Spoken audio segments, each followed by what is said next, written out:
समुझत सरस नाम अरुनामी, प्रीति परस पर प्रभु अनुगामी। नाम रूप दही ईस उपाधि, अगत अनादि सो सामुझ साधी। इसमें नाम और रूप का बहुत अच्छी तरीके से वर्णन किया गया है, वो बीच में आएगा, मैं आपको बताऊंगा।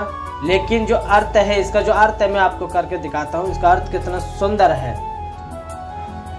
देखो, समझने में नाम और नामी दोनों एक से हैं, समझने में नाम और नामी दोनों एक से हैं, किंतु दोनों में परस्पर स्वामी और सेवक के समान प्रीति है।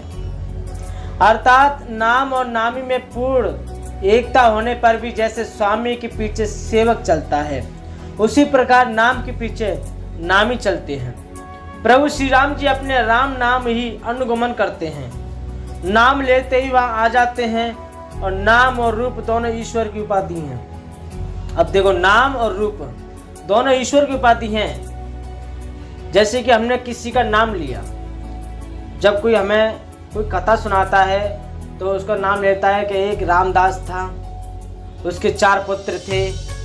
तो राम नाम जो था रामदास, उसका नाम लेते ही उसका चित्र हमारे दिमाग में आ जाता है। तो नाम में सबसे बड़ी शक्ति है कि रूप में, रूप उसकी रूप कैसा है, रूप सुंदर है, ये है वो, रूप से उसका इतना ये चित्र नहीं आएगा, लेकिन नाम लेते ही उसकी हम कल्पना करने बैठ जाते हैं। तो नाम और रूप दोनों में ईश्वर की उपाधि है। ये भगवान नाम और रूप दोनों अनिवर्चनीय हैं, अनादि हैं, और सुंदर शुद्ध व्यक्ति युक्त बुद्धि से ही इनका दिव्य अविनाशी रूप स्वरूप जानने में आता है। और देखो आगे क्या है, चौपाई के माध्यम से और जाने नाम और रूप को बड़े छोट कहत अपराध, सुनि गुण वेद समुझहि साधु। देख ही रूप नाम आदीना, रूप ज्ञान नहीं नाम वही नाम। और देखो तुलसीदास क्या कहते हैं, सुनो, बड़ा सुंदर वाक्य है। इन नाम और रूप में कौन बड़ा है? कोई बता सकता है कौन बड़ा है? नाम बड़ा है कि रूप बड़ा है? कौन छोटा, ये कहना तो अपराध है। इनके गुणों का तारतम्य कमी वैसी सुनकर साधु पुरुष स्वयं ही समझ लेंगे। रूप और नाम के अधीन देखे जाते हैं, रूप जो है नाम के अधीन देखे जाते हैं। नाम के बिना रूप का ज्ञान नहीं हो सकता, रूप का ज्ञान नहीं हो सकता नाम के बिना। और आगे क्या है चौपाई में, और सुनिए। रूप विशेष नाम बिनु जाने, कर तलगत न परहि पहचान। सुमरहि नाम रूप बिन देखे, आवत हृदय सनहे विशेष। और क्या कहने लगे तुलसीदास, कोई सा भी विशेष रूप बिना उसके नाम के जाने हथेली पर रखा हुआ भी पहचाना जा सकता है? नहीं, पहचाना नहीं जा सकता। रूप के बिना देखे हुए भी नाम का स्मरण किया जाए तो विशेष प्रेम के साथ वह रूप हृदय में आ जाता है। जब किसी का नाम लिया जाए कि वो फलाना इतना सुंदर है, उसका ये नाम है, क्या नाम है, ये नाम है, उस नाम से ही वो उस रूप का अपने कल्पना करने लगता है, उस रूप का वो अपने अंदर उस रूप का कल्पना करने लगता है। और आगे क्या है नाम के बारे में, सुनिए। नाम रूप गति अगत कहानी, समुझत सुखत न परत बखानी। अगुन सगुन विच नाम सुसाखी, हुए प्रमोद के चतुर दुआसी। नाम और रूप की गति की कहानी, विशेषता की कथा अकथनीय है। वह समझने में सुखदायक है, परंतु उसका वर्णन नहीं किया जा सकता। निर्गुण और सगुण बीच में नाम सुंदर साक्षी है, और दोनों का यथार्थ ज्ञान कराने वाला चतुर्दुवासिया है। और क्या है आगे सुनो। राम नाम मन दीप धरु, जिये देरी द्वार। तुलसी भीतर बहारयो जो, चाहे सिउ जियार लखन सिया राम। जय जय राम मेरे प्रभु राम, तुम्हें प्रणाम। तुलसीदास कहते हैं, यदि तू भीतर और बाहर दोनों और उजाला चाहता है, जैसे बाहर उजाला है ऐसा ही तू भीतर चाहता है कि ऐसा ही भीतर उजाला हो। मैं प्रभु श्री राम जी को देखूं, उन्हें निहारूं, उनके रूप को देखूं, उनके रूप को निहारूं, तो मुख रूपी द्वार की जीव पर तहेली पर, यानी कि जो मुख है, इसके द्वार पर जो जीव है हमारी, इसी जीव के तहेली पर राम नाम रूपी मणि को दीपक कर रखे, यानी कि इस जीव से प्रभु का नाम, राम नाम का स्मरण कर। फिर देख, स्मरण करते करते राम, लेकिन दृढ़ विश्वास होना चाहिए, ऐसा नहीं कि नहीं कुछ नहीं है ये सब, तो कुछ नहीं होगा।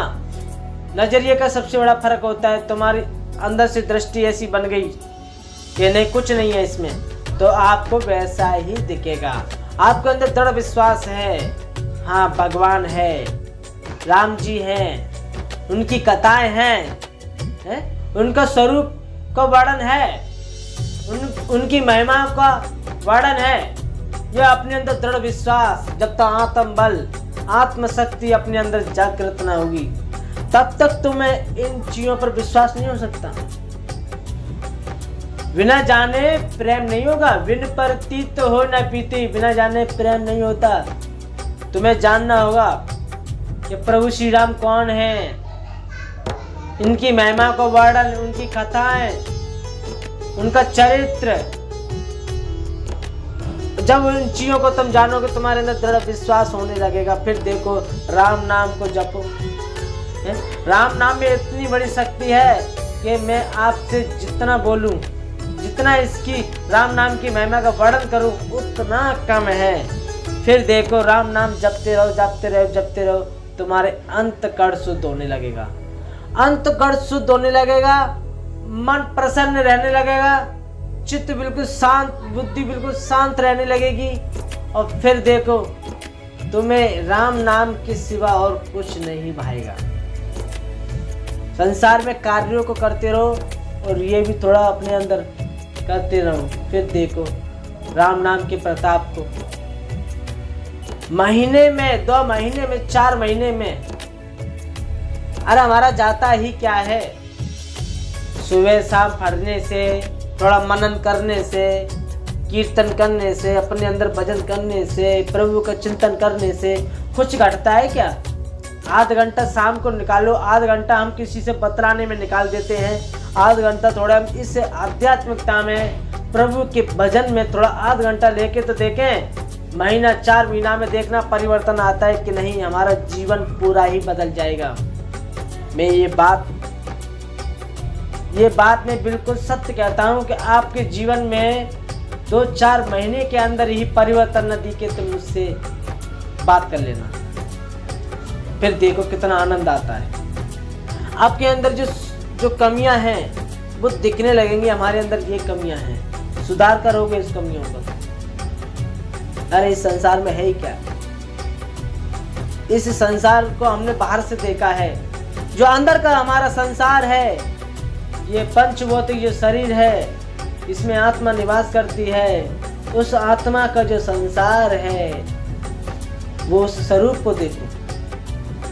उस स्वरूप को जब देखोगे, जब तुम अंदर उजाला चाहते हो, अंदर उजाला चाहते हो ना, तो राम नाम को जपते रहो और देखो इसमें कितनी बड़ी शक्ति है।